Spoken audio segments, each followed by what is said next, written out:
নমস্কার, শুক্লার ব্লগে সবাইকে স্বাগত জানিয়ে আজকে এসে গেছি তোমাদের কাছে একটা নতুন ভিডিও নিয়ে। আমার মার কাছে এসেছি, মায়ের চুল ধুয়ে দেবো, সেটাই তোমাদের সঙ্গে শেয়ার করবো। যে যেখান থেকে দেখছো দূরের কাছে সবাইকে আমার আন্তরিক ভালোবাসা ও বড়দের প্রণাম দিয়ে শুরু করলাম। দেখো বয়স হয়ে গেছে মায়ের, তো আমি যখন আসি এখানে তখন মাকে একটুখানি এসে পরিষ্কার পরিচ্ছন্ন করে দিয়ে যায়। দিদিরা করে, দিদি আছে আমার, বোনেরাও যখন সময় পায় তখন ওরাও করে দেয়। তো মাকে স্নান করিয়ে দেবো, সেটাই তোমাদের সঙ্গে আজকে শেয়ার করছি। যে যেখান থেকে তোমরা দেখছো ভিডিওটা, প্রত্যেকেরই মা বাবা যারা আছে তারা কিন্তু একটুখানি দেখে যদি তাদের একটু ভালোবেসে, এখন বয়স হয়ে গেলে কি হয়, ওরা একদম বাচ্চাদের মতো হয়ে যায়, কিছুই পারে না। আর আমার মায়ের তো হাত ভাঙা, সেই জন্যই ভাবলাম যে আজকে মার মাথায় শ্যাম্পু করবো আর তোমাদের সঙ্গে শেয়ার করি। তো আজকে আমি বাপের বাড়িতে এসে গেছি। বাপের বাড়িতে এসে মাকে বললাম যে মা অনেকদিন ধরেই আমাকে ফোনে ডাকছিল যে একবার আয়। তো আমাদেরও সবার সংসার রয়েছে, তার মধ্যে একটু সময় বার করে মা বাবাকেও দেখতে হয়। তো চলো ভিডিওটা দেখতে থাকো আর সঙ্গে থাকো। আর কীভাবে শ্যাম্পু করে, বয়স্ক মানুষ তো আর হাত ভেঙে গেছে, পারে না। আর আমার মা খুব পরিষ্কার পরিচ্ছন্ন থাকতে ভালোবাসতেন যখন নিজের শরীর ঠিক ছিল, এখন তো পারে না। তো সেই জন্যে ভাবলাম যে মায়ের মাথায় শ্যাম্পু করবো আর তোমাদের সঙ্গে। বয়স হয়ে গেলে প্রত্যেক মানুষই একদম নির্ভরশীল হয়ে যায়, কেউ না কেউ তাকে একটুখানি দেখুক, পরিষ্কার পরিচ্ছন্ন রাখুক, খাবারটা ঠিকমতো দিক, ওষুধটা ঠিকমতো দিক। তো আমার মাও এরকম হয়ে গেছে, একদম বাচ্চাদের মতো। তো চলো, মা সবারই এই দিনটা আসবে, যেমনি আজকে আমি আমার মার জন্য করছি, তো অন্য সময় হয়তো আমাকেও কেউ করবে, তো সেটাই সবাই আশা করে। তো মাথাটা ভালো করে শ্যাম্পু করে দিয়ে ধুয়ে দিচ্ছি। গরম জল করে নিয়েছি, আমি একটু ঠান্ডা জলে চান করতে করাই না, ঠান্ডা জলে।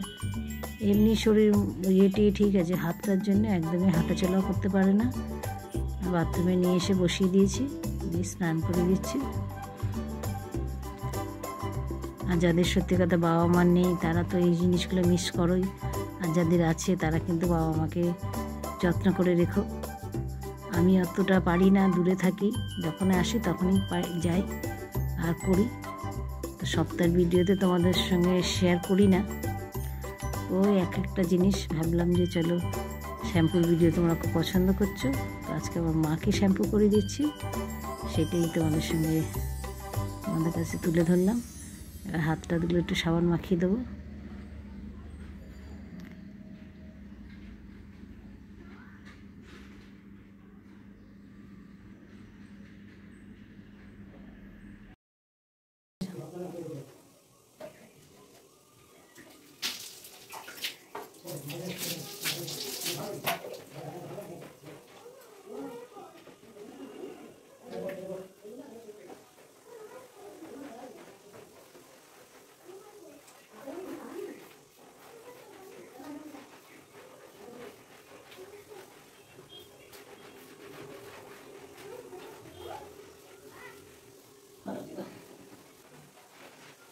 বসে বসে ভিডিওটা খুব ভালো করে দিয়েছে। আচ্ছা,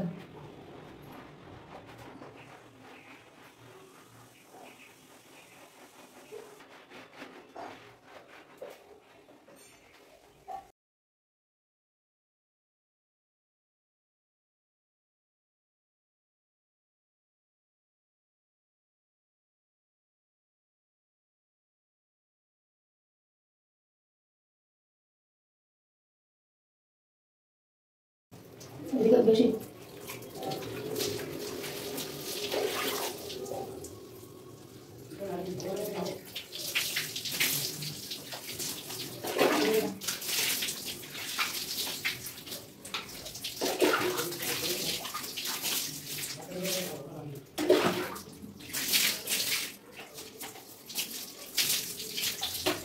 পড়ার সময়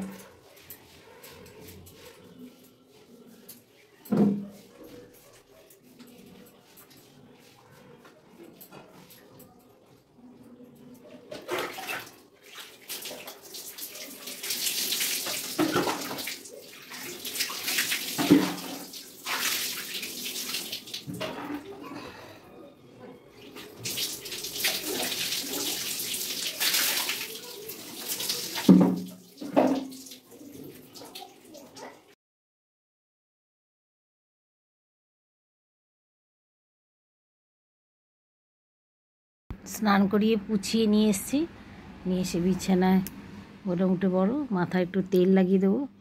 তেল লাগিয়ে, কেন মা শ্যাম্পু চুল রাখতে পারে না। তো এই ছিল আজকের আমার ভিডিও। তোমাদের কি কেমন লাগলো? যদি ভালো লেগে থাকে প্লিজ লাইক শেয়ার কমেন্ট করো। আর তোমরা খুব ভালো সুস্থ থেকো, সাবধানে থেকো। আর যাদের মা আছে তাদের একটুখানি, তাদের জন্য তো খুবই ভাগ্যবান মা বাবা যাদের থাকে। আর যাদের সত্যি কথা চলে যায় তারা কষ্টটা বুঝতে পারবে। মা বাবা যে কী জিনিস, এখনও পর্যন্ত ফোন করে করে জিজ্ঞেস করে কেমন আছিস, কবে আসছিস, কখন আসবি, হ্যাঁ একদিন আয়, এসে আমার কাছে থাক। এই কথাগুলো তো আর মা বাবা না থাকলে কেউ বলতে পারবে না। আর যতই মা বাবার সম্পর্ক এমন একটা হচ্ছে যে বাচ্চা যতই ইয়ে করুক, তারা নিঃস্বার্থভাবেই সবসময় ইয়ে করে, চিন্তা করে যে হ্যাঁ আমার বাচ্চারা ভালো থাকুক। আমিও একজন মা। তো চলো ভিডিওটা এখানেই শেষ করব। তোমরা যদি ভালো লেগে থাকে প্লিজ লাইক করো। কাজের বউটা রান্না করতে এসে গেছে, ও জিজ্ঞেস করছে কী কী রান্না করব। তো মা বলে দিল, মাকে নিয়ে আজকে আবার হসপিটালেও যাওয়ার আছে, কিন্তু সেটা তোমাদের সঙ্গে শেয়ার করব না, কারণ মাকে ধরে তুলতে হয়, নামাতে হয়, তাই ভিডিও করব না। আর এখানে শেষ করছি। তোমরা ভালো থেকো, সুস্থ থেকো, সাবধানে থেকো। আর যদি ভালো লেগে থাকে তাহলে লাইক শেয়ার কমেন্ট করো। এই বলে ভিডিওটা শেষ করছি। আবার একটা নতুন ব্লগ নিয়ে আসবো, ততক্ষণের জন্য বিদায়। মাকে সিঁদুর পরে দিলাম, চুল আঁচড়ে দিলাম,